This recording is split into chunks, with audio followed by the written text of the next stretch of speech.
Movie की शुरुआत में हमें यूएस फोर्सेस का कॉन्वॉय दिखाया जाता है जो कि सिटी से होके कहीं जा रहा था। तो कॉन्वॉय को सेफ रास्ता बताने का काम यूएस नेवी सील के बेस्ट स्नाइपर क्रिस कायल को दिया गया था, जो एक रूफ पे अपनी स्नाइपर सेट करके नजर रख रहा था।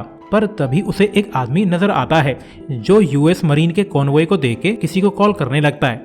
तो क्रिस को उस आदमी पर डाउट होने लगता है। पर तभी उस घर में से एक लेडी और उसका बेटा बाहर निकल के आते हैं। तो क्रिस नोटिस करता है कि उस लेडी ने अपने बेटे को एक रशियन मेड टैंक ग्रेनेड दिया है।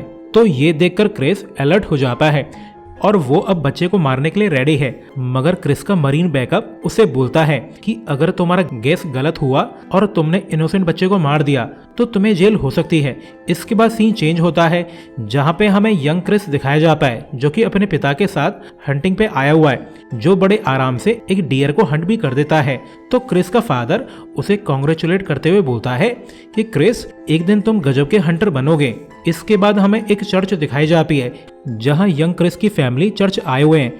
पर क्रिस का ध्यान प्रीस्ट के सरमन्स पे नहीं है क्योंकि उसे ये बोरिंग लगता है। तो क्रिस का फादर डिनर के दौरान उसे बताता है कि इस दुनिया में 3 तरह के लोग होते हैं, जो है शीप, वुल्फ और शीप डॉग्स। शीप्स वो हैं जो कि बुराई और बुरे लोगों से डरते हैं, और वुल्फ हैं जो कि बुरे काम करते हैं, और तीसरे हैं शीप डॉग जो कि शीप को प्रोटेक्ट करते हैं। यानी कि शीप डॉग्स उन्हें प्रोटेक्ट करते हैं जो खुद की हिफाजत नहीं कर सकते। और यही स्टोरी थी जिसने क्रिस की लाइफ चेंज कर दी क्योंकि वो अपने पिता की बातों को दिल पे ले गया है। इसके बाद ऐसे ही कुछ साल बीत जाते हैं जहां अब क्रिस बड़ा हो चुका है, साथ ही अब वो काउबॉय बन चुका है जो मौका मिलने पे रोडियो में खेलने चला जाता है। तो घर लौटते समय क्रिस को उसका भाई इन्फॉर्म करता है कि क्रिस, कि तुम्हारी जीएफ सैरा का चक्कर किसी और से चल रहा है। तो क्रिस को इस बात पर भरोसा नहीं होता, पर जब वो घर पहुंचता है तो वो देखता है कि उसकी जीएफ तो किसी और आदमी के साथ खुशियां बांट रही है। तो ये देखकर क्रिस की सनक जाती है जो इन दोनों को घर से बाहर फेंक देता है। तो सैरा कहती है कि तुम कोई काउबॉय नहीं हो, तुम बस जिंदगी से हारे हुए एक इंसान हो। तो ये सुनकर क्रिस काफी दुखी है। तो क्रिस का भाई जेफ क्रिस को तसल्ली देने लगता है। पर तभी टीवी पे न्यूज आने लगती है कि किसी टेररिस्ट ग्रुप ने अमेरिकन एम्बेसीज को उड़ा दिया है, जिसमें लगभग 80 लोग मारे गए हैं और हजारों लोग घायल हो चुके हैं। तो ये देखकर क्रिस काफी गुस्सा है, साथ ही उसे अपने पिता की सुनाई शीप वाली स्टोरी याद आ जाती है। इसके बाद क्रिस यूएस नेवी के ऑफिस जाता है ताकि वो नेवी में भर्ती हो सके। तो नेवी रिक्रूटर क्रिस को सील्स प्रोग्राम के बारे में बताते हुए एक पैम्पलेट दे देता है, जिसके बाद क्रिस की ट्रेनिंग चालू हो जाती है जहाँ पर रिक्रूट्स की अच्छे से ली जाती है। पर क्रिस हार नहीं मानता और फिर रिक्रूट्स की हार्ड ट्रेनिंग चलती रहती है।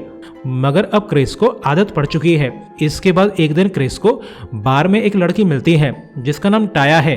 तो क्रिस टाया को ड्रिंक्स ऑफर करने लगता है।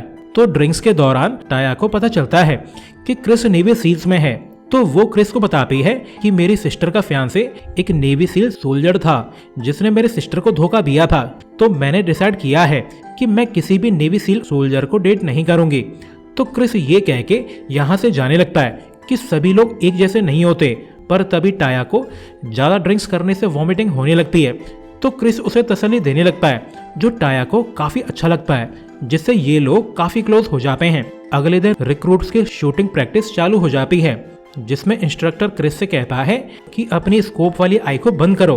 पर क्रिस उसकी बातों पे ध्यान नहीं देता, ये कहते हुए कि सर, मुझे आसपास की कई चीजों पे नजर रखनी होती है। तो इंस्ट्रक्टर गुस्सा होके क्रिस से कहता है कि स्नाइपर को टारगेट के अलावा कुछ भी देखने की जरूरत नहीं है। साथ ही वो क्रिस को एज अ पनिशमेंट ग्राउंड के 50 चक्कर लगाने के ऑर्डर देता है। पर क्रिस नेक्स्ट राउंड के साथ इंस्ट्रक्टर की बात को गलत साबित कर देता है क्योंकि टारगेट के पास एक हिडन स्नेक भी था जो सेकंड आई ओपन किए बगैर दिखाई नहीं दे रहा था। तो ये देखकर इंस्ट्रक्टर काफी इम्प्रेस्ड है। वहीं क्रिस और टाया के बीच का रिलेशन काफी क्लोज हो चुका है।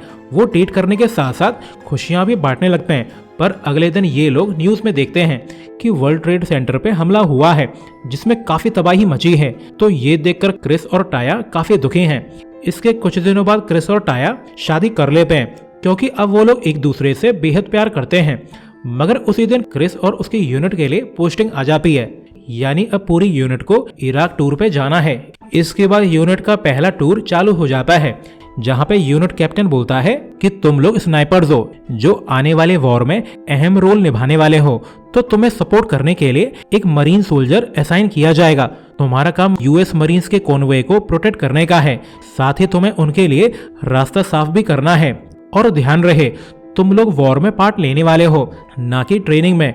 तो अगर कोई भी सस्पिशियस आदमी दिखे उसे गोली मार दो, क्योंकि मिलिट्री ने सिटी को खाली करने के लिए ऑर्डर दे दिया है। तो अब सिटी में जो भी जिंदा दिखे वो तुम्हारा दुश्मन है। इसके बाद ये स्नाइपर अपने प्लाटून के साथ आगे बढ़ने लगते हैं। तो क्रिस का साथी उसे बताता है कि एनिमीज में एक स्नाइपर है जो लोगों को हजारों यार्ड दूर से भी परफेक्ट शॉट मार सकता है, जो कि काफी मुश्किल है। यानी हमारा सामना बहुत ही खतरनाक आदमी से होने वाला है। इसके बाद हमें मूवी का स्टार्टिंग सीन दिखाया जाता है, जहां रूफ से क्रिस मरीन कॉन्वॉय को प्रोटेक्ट कर रहा था और मरीन से डोर टू डोर जाके घरों की तलाशी ले रहे थे। ये प्लाटून सिटी में छुपे हुए टेररिस्ट और उनके लीडर को ढूंढ रहे हैं। पर तभी क्रिस को एक लड़का नजर आता है जो टैंक ग्रेनेड लेके कॉन्वॉय की तरफ जा रहा है। तो क्रिस उस बच्चे को ठोक देता है। तो बच्चे की माँ ग्रेनेड उठा के कॉन्वॉय की तरफ जाने लगती है, तो क्रिस उसे भी उड़ा देता है, जिससे ग्रेनेड कॉन्वॉय से दूर ही फट जाता है। यानी क्रिस ने अपने प्लाटून की जान बचा ली है। मगर क्रिस ये सब करके खुश नहीं है, क्योंकि उसके हाथों एक बच्चा मारा गया है।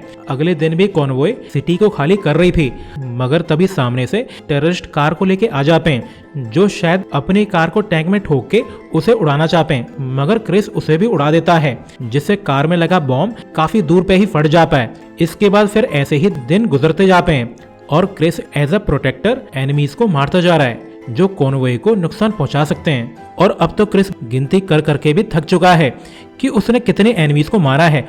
और तो और वो अपनी जॉब के लिए इतना डेडिकेटेड है कि वो पूरा पूरा दिन पूरी पूरी रात गलियों पे नजर गड़ाए रखता है, ताकि वो कॉन्वॉय के लिए सेफ पैसेज तैयार कर सके।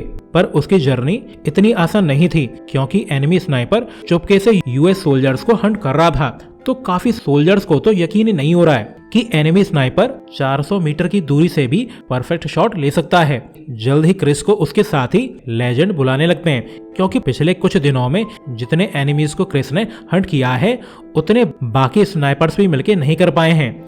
वहीं दूसरी तरफ टाया प्रेग्नेंट हो चुकी है। तो जब भी वो अपने हस्बैंड से बात करती थी तब क्रिस ड्यूटी पे ही होता था, जिस वजह से टाया थोड़ा बहुत अपसेट है। साथ ही वो कंप्लेंट भी कर रही है कि मुझे अकेले ही बेबी के लिए क्रिब तैयार करना पड़ रहा है। तो क्रिस उसे कुछ जोक सुना के हंसाने लगता है। इसके बाद टाया क्रिस को बताती है कि उसके भाई जेफ की भी पोस्टिंग इराक में ही आ चुकी है। तो ये जानकर क्रिस काफी वरिड है। इसके बाद एक मीटिंग के दौरान हायर ऑफिसर यूनिट को बताता है कि हमारा टारगेट जारकावी नाम का बंदा है, जो कि टेररिस्ट ग्रुप का लीडर है। वही इराक में हो रहे सभी हमलों को ऑर्गेनाइज करता है। तो हमें हर हाल में जारकावी को ढूंढ के टपकाना होगा। और खास बात, जारकावी के पास 5000 आदमियों की फौज है, जो सिटी में मौजूद घरों में छुपे हुए हैं। तो अगर इनका खात्मा करना है तो हमें हर एक घर में जाके उसकी तलाशी लेनी होगी। तो मीटिंग के बाद क्रिस अपने पार्टनर से कहता है कि हायर अप्स कुछ जल्दीबाजी मचा रहे हैं, इस तरह तो ये लोग मरीन्स को खतरे में डाल देंगे। असल में क्रिस यूनिट के साथ ग्राउंड पे मिशन करना चाहता है, ना कि किसी रूफ पे टंगे हुए दिन रात रोड पे नजर रखने में। मगर वो भी क्या करे, उसे ऑर्डर तो फॉलो करने होंगे। इसके बाद क्रिस अपने पार्टनर से पूछता है कि तुमने कहा था कि एनिमीज के पास एक ओलंपिक गोल्ड मेडल स्नाइपर है। मगर उसका पार्टनर कहता है कि उस स्नाइपर का नाम मुस्तफा है, मगर वो इराकी नहीं है, वो तो सीरिया से है। इसके बाद क्रिस कुछ सोच के अपनी ओवरवॉच पोस्ट को अबेंडन करके मरीन्स को ज्वाइन कर लेता है, ताकि वो मरीन्स के साथ डोर टू डोर जाके एनिमीज को सर्च कर सके। तो मरीन्स भी द लेजेंड को अपनी टीम में शामिल करके काफी खुश हैं। जल्द ही इनकी team door to door search करते हुए एक घर तक पहुंच जाते हैं, जहां पे अभी भी एक सिविलियन फैमिली मौजूद थी। तो ये लोग उस आदमी से कहते हैं कि अपनी फैमिली को लेके यहाँ से चले जाओ, ये जगह सेफ नहीं है। पर वो आदमी अपने घर को अबैंडन करना नहीं चाहता। तो क्रिस उस आदमी को जारकावी का फोटो दिखा के उसके बारे में पूछने लगता है। तो वो आदमी बोलता है कि मुझे इसके बारे में कुछ भी नहीं पता है, मगर मैं उसके एक सोल्जर को जानता हूँ, उसका नाम बुचर है। अगर तुम मुझे $1,00,000 दे दो तो मैं तुम्हें बाकी की इन्फो भी दे दूंगा। तो क्रिस ये डील एक्सेप्ट कर लेता है। तो ये आदमी क्रिस को बुचर का रियल नेम बता देता है, जो कि आमिर है। तो क्रिस इस नाम को इंटेलिजेंस एजेंसी से चेक करवाता है। तो पता चलता है कि सच में इस नाम से एक आदमी एग्जिस्ट करता है, जो कि जाराकावी के काफी क्लोज है, यानी शेख ने जो इन्फो दी थी वो सही थी। तो ये लोग शेख से मिलने चले जाते हैं ताकि वो शेख को पैसे दे के बाकी इन्फो निकाल सके। मगर जब इनकी यूनिट शेख के घर की तरफ जा रही थी तो क्रिस को टाया का कॉल आता है, जो उसे इन्फॉर्म करती है कि तुम सही थे, हमारा बेबी बॉय होने वाला है। तो ये सुनकर क्रिस काफी खुश है, पर तभी इनके व्हीकल ड्राइवर को एक एनिमी स्नाइपर मार देता है, जिससे बिदुक कर बाकी सोल्जर्स अंधाधुंध गोलियां चलाने लगते हैं। पर एनिमी स्नाइपर जो कि मुस्तफा है वो गजब का शूटर है, जो एक एक करके यूएस सोल्जर्स को मारने लगता है। तो इस गोलीबारी को सुन के टाया काफी डर जाती है, क्योंकि उसे लगता है कि कहीं क्रिस को गोली तो नहीं लग गई।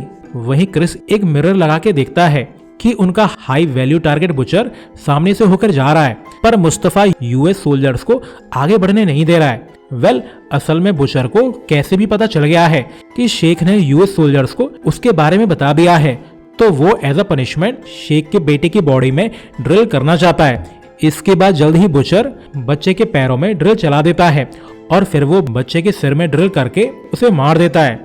और जब क्रिस शेख को बचाना चाहता है तब मुस्तफा उस पर कंटिन्यूसली फायर करता रहता है, जिससे क्रिस छुपने पे मजबूर हो जाता है, जिसका फायदा उठा के बुचर शेख को मार के यहाँ से निकल जाता है। इसके बाद क्रिस और उसकी यूनिट का 3 वीक टूर पूरा हो जाता है। इसके बाद ये लोग घर लौट आते हैं, तो अपने हस्बैंड को जिंदा देख के टाया काफी खुश है और रिलीव्ड भी, पर वो काफी वरिड है कि कहीं क्रिस किसी दिन मिशन पे मारा न जाए। तो क्रिस उसे तसल्ली देने लगता है, पर क्रिस खुद भी काफी परेशान है, क्योंकि अब उसका ब्लड प्रेशर 170 से ज्यादा रहता है, जो कि काफी ज्यादा है। इसके कुछ दिनों बाद क्रिस और टाया का प्यारा सा बेबी बॉय हो जाता है, जिसे पाकर ये लोग काफी खुश हैं। पर जल्द ही क्रिस को दोबारा से बुलावा आ जाता है, यानी उसका सेकंड टूर चालू होने वाला है। पर तभी क्रिस को अपना भाई जेफ नजर आता है, जो कि अब वॉर से लौट के घर जा रहा है। तो क्रिस के पूछने पे जेफ उसे बताता है कि मैं अब वापस आने वाला नहीं हूँ, मैं अब रिटायर होने वाला हूँ। इसके बाद क्रिस हेलीकॉप्टर से जाने लगता है, तो कर्नल क्रिस को एक बाउंटी दिखाते हुए बोलता है कि तुम अब इराक में मोस्ट वांटेड हो, क्योंकि एनिमीज ने तुम्हारे सर पे इनाम रख दिया है, जो कि काफी बड़ा है। इसके बाद कर्नल क्रिस को डायरेक्टली एक ग्रुप का हेड बना देता है, जो कि बुचर और मुस्तफा को हंट करने वाले हैं। तो एक रात क्रिस के ग्रुप को इन्फो मिलती है कि बुचर का ग्रुप पास की बिल्डिंग में ही छुपा हुआ है। तो ये लोग उस बिल्डिंग की तरफ जाने लगते हैं, जहां उन्हें बुचर के बजाय एक सिविलियन फैमिली मिलती है। तो क्रिस उनसे बुचर के बारे में पूछने लगता है, जिसके बारे में इस आदमी को कुछ भी पता नहीं है। तो क्रिस इस घर में आराम करने लगता है, पर क्रिस को इस आदमी पे शक होने लगता है, क्योंकि इस आदमी की कोहनी पे कुछ निशान बने हुए हैं, जो कि सिर्फ स्नाइपर्स के बने होने चाहिए। वही लोग लंबे समय तक स्नाइपर लेके तैनात रहते हैं, जिससे ऐसे निशान बन जाते हैं। तो क्रिस बहाना बना के घर की तलाशी लेने लगता है, तो उसे एक हिडन कंपार्टमेंट मिल जाता है, जो कि गन से भरा हुआ था। तो क्रिस इस आदमी को पकड़ लेता है। तो ये आदमी बोलता है कि अगर तुम मुझे जाने दो तो मैं तुम्हें बुचर के अड्डे तक ले जा सकता हूँ। तो टीम इस आदमी को लेके एनिमीज के हाइडआउट तक पहुंच जाती है, जहां ये लोग इस आदमी को गन पॉइंट पे लेके बेस के डोर को ओपन करवा लेते हैं। जिसके बाद टीम एक एक करके एनिमीज को मारते हुए अंदर जाने लगते हैं, पर बुचर एक टनल से होके यहाँ से भाग जाता है। पर टीम बुचर के ज्यादातर आदमियों को मारने में कामयाब हो जाते हैं। इसके बाद हमें कई साल बाद का सीन दिखाया जाता है, जहाँ पे अब क्रिस का बेटा काफी बड़ा हो चुका है, लेकिन क्रिस को अभी भी वॉर की मेमोरीज हॉन्ट करती रहती हैं। तो एक दिन क्रिस से मिलने एक आदमी आता है और कहता है कि सर, मैं आपको जानता हूँ, आपने इराक में एक बार मेरी जान बचाई थी, जिसके लिए मैं काफी थैंकफुल हूँ, मगर अब मैं रिटायर हो चुका हूँ। जल्द ही क्रिस का सेकंड चाइल्ड भी हो जाता है, जो कि उसकी बेटी है। तो टाया क्रिस से कहती है कि तुम्हें अपनी फैमिली को सही से टाइम देना चाहिए। माना कि तुम्हारे देश को तुम्हारी जरूरत है, मगर हमें भी तुम्हारी उतनी ही जरूरत है। तो ये सुनकर क्रिस टाया से आर्ग्यू करने लगता है, यानी अब इनके बीच में दरार आने लगी है, क्योंकि क्रिस अपनी फैमिली को कंट्री से कम अहमियत देता है। इसके बाद क्रिस का थर्ड टूर चालू हो जाता है, जहां क्रिस की टीम अभी भी बुचर को ढूंढ रही है। तो टीम का व्हीकल ड्राइवर, जिसका नाम बिक्स है, वो क्रिस को बताता है कि मैंने एक एंगेजमेंट रिंग खरीदी है, जिससे मैं अपनी जीएफ को प्रपोज करने वाला हूँ। तो क्रिस बिक्स को टीज करने लगता है। इसके बाद जल्द ही मुस्तफा इनके कॉन्वॉय को फॉलो करने लगता है। तो टीम अलर्ट होके बिल्डिंग में जाने लगती है, पर तभी एक गोली बिक्स को आके लगती है, जिससे वो इंजर्ड हो जाता है और ये काम मुस्तफा का था जो क्रिस को मारना चाहता है। आखिर क्रिस के सर पे काफी बड़ा इनाम है। वहीं टीम बिक्स की जान बचाने के लिए उसे मेडिकल फैसिलिटी तक ले जाने लगते हैं, पर बिक्स को पता है कि वो मुश्किल ही बचेगा। तो ये सब देख के क्रिस की सनक जाती है और वो फुल जोश में मुस्तफा के अड्डे की तरफ जाने लगता है और ये एंग्री मैन अपने रास्ते में आने वाले सभी एनिमीज के चिथड़े उड़ाता जा रहा है। इसके बाद जल्द ही इनका convoy possible enemy strong hold तक पहुंच जाता है, पर कोई फायदा नहीं क्योंकि मुस्तफा अब तक यहाँ से भाग चुका था और ये सब एक ट्रैप था जिसमें क्रिस का बेस्ट बड़ी मार्क मारा जाता है। तो अब क्रिस काफी दुखी है क्योंकि धीरे धीरे उसके सभी दोस्त मारे जा रहे हैं। इसके कुछ टाइम बाद क्रिस हॉस्पिटल जाता है तो वो देखता है कि बिक्स अभी भी जिंदा है। वो क्रिस को बताता है कि मैंने अपनी जीएफ को खुद से दूर जाने को कहा था, पर वो मेरी ये हालत देख के भी मुझसे दूर जाना नहीं चाहती। इसके बाद बिक्स कहता है कि मैंने सुना है कि तुम्हें अमेरिकन हिस्ट्री का डेडलीस्ट स्नाइपर कहा जाता है, जिससे एनिमीज बहुत ज्यादा डरते हैं। साथ ही तुम्हारे नाम की बाउंटी इंक्रीज हो चुकी है। वैसे तुम चाहो तो रिटायर हो सकते हो, तुम इस देश के लिए पहले से ही काफी कुछ कर चुके हो। पर क्रिस को अभी भी लगता है कि वो अभी भी वॉर में पार्ट लेके कंट्री को सर्व कर सकता है।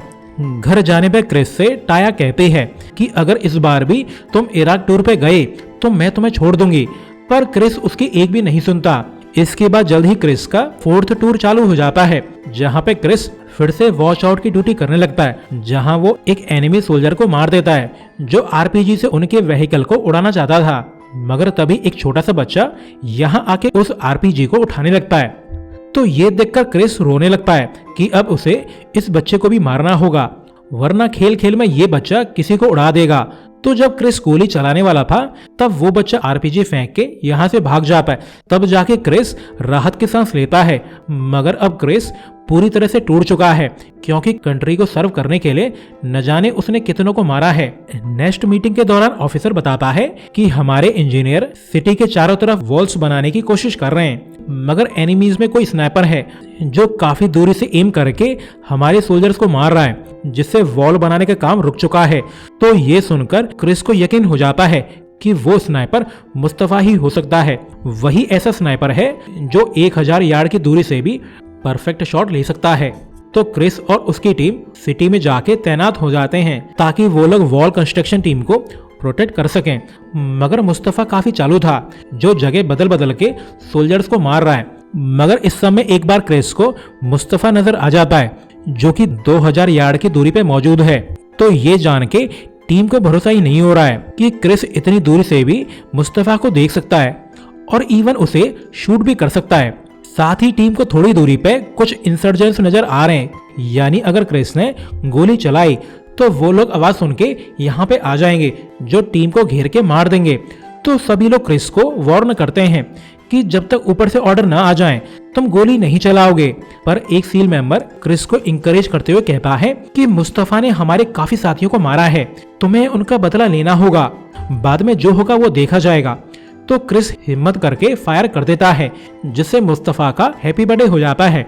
मगर इस गन शॉट की आवाज को इंसर्जेंट सुन लेते हैं जो टीम की तरफ आने लगते हैं। तो टीम को अंदाजा हो जाता है कि भले ही उनका मिशन पूरा हुआ मगर आज वो लोग मारे जाएंगे। इसके बाद जल्द ही दुश्मन भारी तादाद में इनकी तरफ आने लगते हैं, जिससे टीम फाइट करने की खूब कोशिश करती है, मगर ये लोग तो खत्म ही नहीं हो रहे हैं। जल्द ही टीम मेंबर्स एक एक करके मरने लगते हैं जो मरते दम तक एनिमीज का सामना करते हैं, मगर कोई फायदा नहीं। तो जब क्रिस को मौत सामने नजर आने लगती है तो वो टाया को फोन करके उसे अपने आखिरी वर्ड्स बता देता है। जल्द ही यहाँ पे सैंडस्टॉर्म आ जाता है जिससे कुछ भी दिखाई नहीं दे रहा है, पर तभी ये लोग गोली चलाना बंद नहीं करते। इसके बाद जल्द ही इनकी लोकेशन तक रेस्क्यू व्हीकल आ जाते हैं और वो बची कुची टीम को बाहर निकालने में कामयाब हो जाते हैं। इसके बाद क्रिस फाइनली घर लौट आता है, पर अभी भी उसे वॉर ट्रॉमा जीने नहीं दे रहा है। तो वो एक दिन साइकेट्रिस्ट से मिलने जाता है जो क्रिस के रिकॉर्ड्स को देख के कहता है कि तुमने अपने कैरियर में लगभग 160 एनिमी सोल्जर्स को मारा है, जो कि अमेरिकन हिस्ट्री में सबसे ज्यादा पर्सनल किलिंग है। क्या तुम्हें कभी अफसोस या रिग्रेट नहीं होता? तो क्रिस कहता है कि नहीं, मुझे कोई भी रिग्रेट नहीं है, मैं तो बस अपने देश को सर्व कर रहा था, साथ ही मैं तो अपने टीम मेंबर्स को प्रोटेक्ट कर रहा था। तो डॉक्टर कहता है कि अगर तुम कुछ करना ही चाहते हो तो मेरे पास तुम्हारे लिए एक परफेक्ट जॉब है। जिसके बाद डॉक्टर क्रिस को एक सपोर्ट ग्रुप तक ले जाता है जहाँ पे डिसेबल्ड वेटरन्स को रखा जाता है। तो क्रिस इन सब के बीच में जल्द ही घुल मिल जाता है, जो क्रिस को अपनी लाइफ स्टोरी सुनाने लगते हैं। तो क्रिस कुछ सोच के इन लोगों को टारगेट प्रैक्टिस कराने लगता है, जहाँ पे क्रिस इनको स्नाइपर चलाना सिखाता है। और न जाने क्यों उसे ऐसा करके काफी खुशी मिलती है, मानो इन सोल्जर्स की हेल्प करके वो अपने आप को रिडीम कर सकता है और मानो उसे जीने का मकसद मिल गया हो। इसके बाद जल्द ही उसकी दिमागी हालत सुधरने लगती है और वो अपनी फैमिली को भी अब खूब टाइम देने लगता है। तो ये सब देखकर टाया भी काफी खुश है। इसके बाद साल 2013 चालू हो जाती है, जहाँ क्रिस अपनी फैमिली को अपना काउबॉय स्टाइल शो करने लगता है और अब उसकी फैमिली रिकनेक्टेड और हैप्पी हो चुकी है। इसके बाद एक दिन क्रिस से मिलने एक आदमी आता है, जिसे क्रिस शूटिंग प्रैक्टिस कराने वाला था, मगर क्रिस उसी दिन उस आदमी के हाथों मारा जाता है। अब उसे मारने का क्या रीजन था उसका तो पता नहीं, पर ये स्टोरी एक ट्रूली लेजेंडरी स्नाइपर की थी जो अब एंड हो जाती है। सो अभी के लिए goodbye, thanks for watching.